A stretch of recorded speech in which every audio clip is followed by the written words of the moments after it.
नमस्कार, जनवार्तामध्ये आपल्या सगळ्यांचं स्वागत। सर्वप्रथम पाहूया ठळक बातम्या।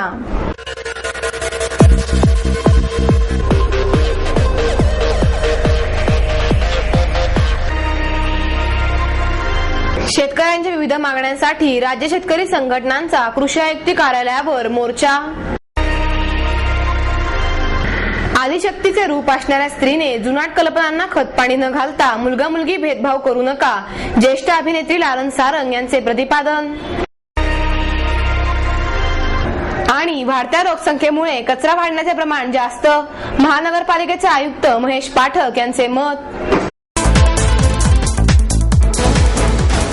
यावेळी शेतकरी संघटना अध्यक्ष रवी देवांग, स्वतंत्र भारत पक्षाचे अध्यक्ष ॲडव्होकेट वामन वाटप, महिला आघाडी अध्यक्ष शैला देशपांडे, शेतकरी युवा आघाडी प्रमुख संजय कोल्हे, सरोज काशिकाट यांच्यासह शेतकऱ्यांनी मोर्चात सहभाग नोंदवला।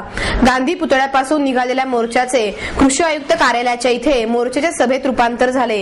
यावेळी बोलताना रवी देवांग म्हणाले, शेतकऱ्यांनी सहकारी साखर कारखान्यात गेल्या हंगामात विकलेल्या ऊसाची थकीत रक्कम तातडीने कारखान्याने व राज्य सरकारने द्यावी, या मागणीसह अन्य मागण्यांचे निवेदन यावेळी देण्यात आले। या सर्व मागण्यांची पूर्तता न झाल्यास नोव्हेंबरमध्ये तीव्र आंदोलन केले जाईल, असेही देवांग यांनी सांगितले। गेल्या 63 वर्षांच्या सरकारच्या शेतकरी विरोधी धोरणाचा परिपाक म्हणून लाखो शेतकऱ्यांनी आत्महत्या केल्या। शेतकरी संघटनेने सगळ्यांचं लोकशिक्षण केलं। यापुढे सरकारला शेतकऱ्यांना गृहीत धरता येणार नाही। शेतकऱ्यांच्या बाजारपेठेमध्ये सरकारला हस्तक्षेप करता येणार नाही। तो संताप अभिव्यक्त करण्यासाठी सगळे शेतकरी संघटनेचे नेते आणि कार्यकर्ते या पुण्यनगरीत आलेत। आम्ही गांधीजींना अभिवादन केलं, आम्ही बाबासाहेबांना अभिवादन केलं, कारण बाबासाहेबांनी शेतकऱ्याला स्वातंत्र्य दिलं होतं। त्या स्वातंत्र्यामध्ये तब्दिली करून पंडित नेहरूंनी शेतकऱ्यांना पारतंत्र्यात ढकललं। आमची पहिली मागणी अशी आहे की सरकारने शेतीच्या बाजारपेठेपासून हद्दपारी करावी। आमच्या कांद्याला निर्यात बंदी लावू नये। निर्यात बंदी उठवली तर $475 प्रति टन एवढं निर्यात शुल्क लावलं, त्यामुळे निर्यात अशक्य झाली। म्हणून कांद्याचे निर्यात शुल्क हे व्यवहार्य असावे, ही आमची दुसरी मागणी आहे। ऊसाचं मागच्या वर्षीचं पेमेंट झालेलं नाही। हर्षवर्धन पाटील यांनी शेतकऱ्यांना फसवलेलं आहे। विदर्भ, मराठवाडा आणि खानदेशात 1700 रुपयाप्रमाणे उचल दिलेली नाही। 40 साखर कारखान्यांनी पेमेंट केलेलं नाही आणि एकूण फायनल हप्ता सुद्धा दिलेला नाही। जोपर्यंत मागचं पेमेंट मिळत नाही, जोपर्यंत 2100 रुपये टनाला पहिली उचल मिळत नाही, ही उचल तोडणी खर्च वजा जाता आहे, हे लक्षात घेतलं पाहिजे। आणि साखरेचा धंदा नियंत्रण मुक्त होत नाही। इथेनॉलची निर्मिती, वितरण या व्यापाराचे सगळी बंधनं जोपर्यंत हटवली जात नाही आणि बिगर बासमती तांदळाची निर्यात ही सुरू केली जात नाही, या सगळ्या गोष्टींच्यासाठी आम्ही कृषी आयुक्तांना एक निवेदन देणार आहोत। ते पत्रकारांना आम्ही देऊ। आता शेतकरी बाजारपेठेचं स्वातंत्र्य मागतायत, आता शेतकरी तंत्रज्ञानाचं स्वातंत्र्य मागतायत आणि जर हे स्वातंत्र्य दिलं नाही तर नोव्हेंबर महिन्यात संपूर्ण महाराष्ट्रात एक अभूतपूर्व आंदोलनाची घोषणा आम्ही करू। ते आंदोलन सरकारला आवरलं जाणार नाही, म्हणून हा इशारा देण्यासाठी हा मोर्चा आहे। धन्यवाद।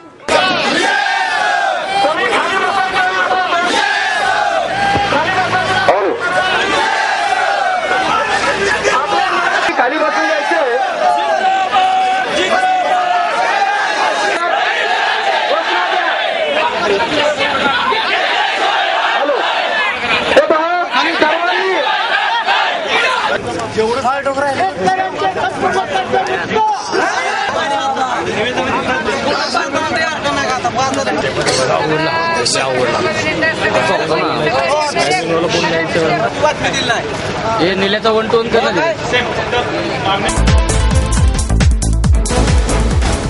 पुणे नवरात्र महिला महोत्सवाचे उद्घाटन लालन सारंग यांच्या हस्ते दीपप्रज्वलनाने करण्यात आले।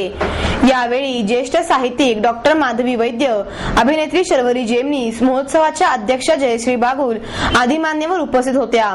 या कार्यक्रमात महोत्सवाच्या वतीने देण्यात येणारा तेजस्वनी पुरस्कार सारंग यांच्या हस्ते डॉक्टर माधवी वैद्य आणि शर्वरी जेमनीस यांना प्रदान करण्यात आला। देवीची प्रतिमा असलेले सन्मान चिन्ह, 2100 रुपये रोख, शाल आणि श्रीफळ असे पुरस्काराचे स्वरूप होते। सारंग म्हणाल्या, स्त्री ही इतकी बलवान आहे की ती देश, राष्ट्र, समाज, घर आणि मुले घडवू शकते। त्यासाठी तिने आपली ताकद ओळखावी। पुढे बोलताना जेमिनीस म्हणाली, पुरस्कार अनेक मिळतात, मात्र प्रत्येक पुरस्कार जबाबदारीची जाणीव करून देणारा असतो, त्यामुळे सतत काम करण्यास प्रोत्साहन मिळते। यावेळी नवोदित कलाकारांनी सादर केलेला देवीचा गोंधळ आणि गणेश वंदनाने कार्यक्रमाची सुरुवात करण्यात आली। पुरस्कार वितरण समारंभानंतर महिलांसाठी खेळ पैठणीचा या 1 मिनिटाच्या विविध स्पर्धेचे आयोजन करण्यात आले होते। यासाठी मोठ्या संख्येने महिला उपस्थित होत्या। कार्यक्रमाचे प्रास्ताविक बागुल यांनी केले तर सूत्रसंचालन डॉक्टर कविता धिया यांनी केले।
गणेश उत्सवाच्या काळात रात्री ढोल ताशे वाजवण्यांवर आणि पथकांवर केलेली कारवाई याच्या निषेधार्थ युवा सेना प्रमुख आदित्य ठाकरे याच्या हस्ते भवानी मातेची महाआरती करण्यात आली। ढोल ताशांचा दणदणाट, भर पावसाळी तरुणांच्या गर्दीने फुललेली भवानी पेठ, भवानी मातेचा जयघोष अशा भारावलेल्या वातावरणात ठाकरे यांनी भवानी मातेची आरती केली।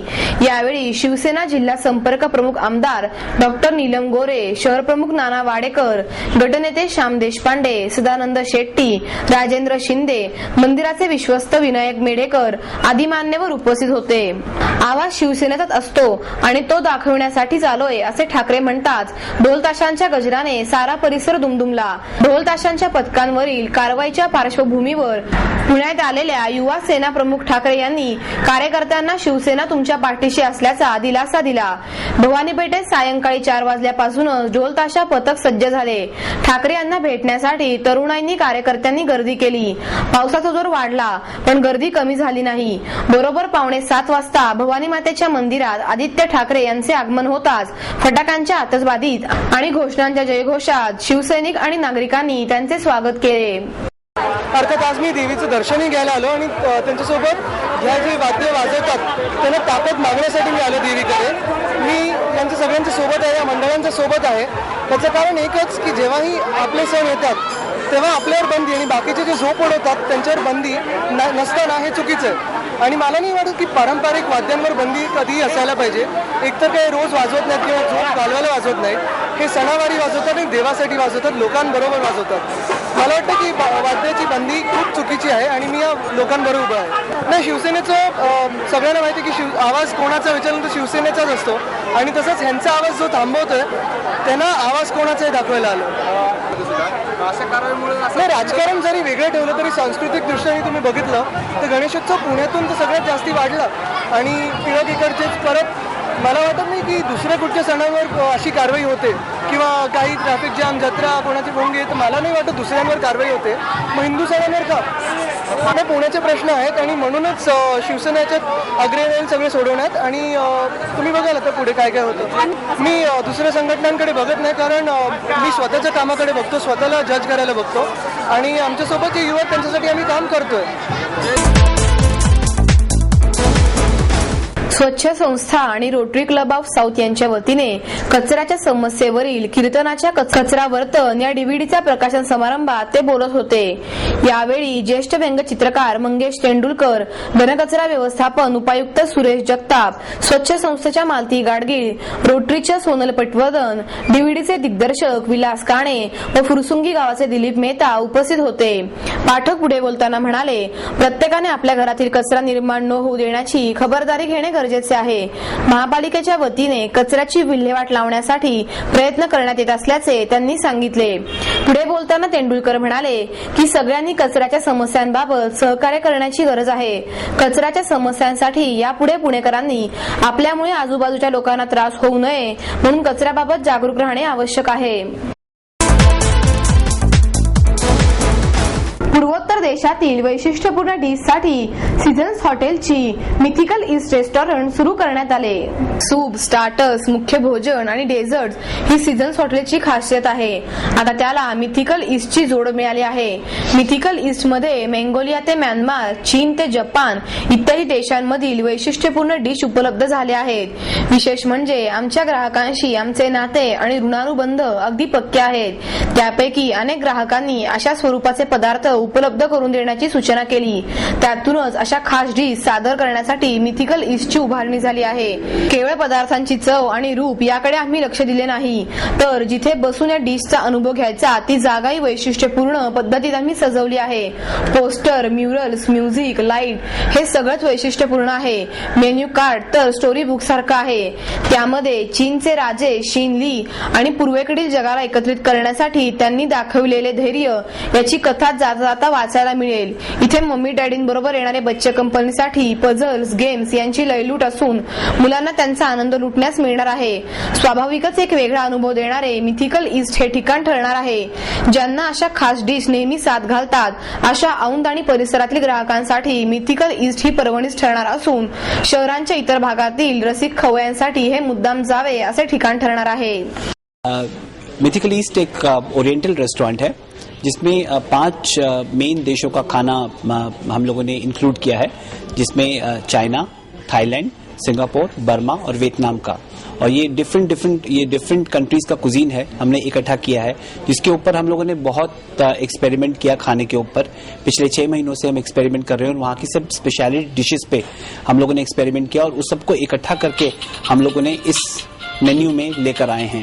और जहाँ पे अभी हमारा होटल है वह उस होटल की जगह में औंध, बानेर और पाषाण में अगर आप देखेंगे तो चाइनीज रेस्टोरेंट भी हैं, ओरिएंटल रेस्टोरेंट भी हैं, बट पर्टिकुलरली औंध में कोई ऐसा ओरिएंटल रेस्टोरेंट नहीं था जिसमें लोग सब अपनी इन 5 देशों के खाने को प्रेफर कर सकें और आ सकें. तो उसकी डिमांड बहुत थी. यहाँ पर लोगों ने आके हमसे पूछा कि भाई आपके पास सब खाना है, आपके पास यूरोपियन रेस्टोरेंट है, आपके पास इंडियन रेस्टोरेंट है, बुफे रेस्टोरेंट है, पर आपके पास कोई भी ओरिएंटल या चाइनीज रेस्टोरेंट नहीं है.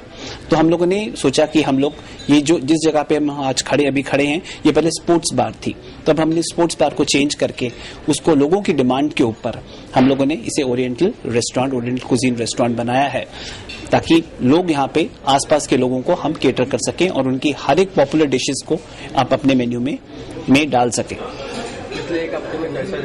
पिछले एक हफ्ते में लोगों की तो बहुत देर से पिछले 6-7 महीने से डिमांड रही थी और लोग वेट कर रहे थे कि ये रेस्टोरेंट कब खुले. अभी हमने पिछले एक हफ्ते से सॉफ्ट ओपनिंग इसकी कर दी थी. अभी हम लोगों तक रीच नहीं किए थे. हमने सोचा था कि हल्के हल्के हम लोगों को रीच करेंगे और तब पिछले एक हफ्ते में जब से हमने खोला है तब से डिमांड इतनी हो गई है कि लोग लंच और डिनर में दोनों टाइम पे रिजर्वेशन करके ही आना रेकमेंड रहेगा. क्योंकि दोनों चीजों में अगर आप प्राइसिंग देखेंगे रेस्टोरेंट की, तो रेस्टोरेंट की प्राइसिंग इतनी ही इकोनॉमिकल है और इतनी रीजनेबल है कि वो एक आम आदमी के लिए के हाथ में आती है. और दूसरा, खाना उस प्राइसिंग में आपको पूरी इस औंध में या बानेर में हम आपको दावे के साथ कहते हैं कि बहुत बहुत बहुत अच्छा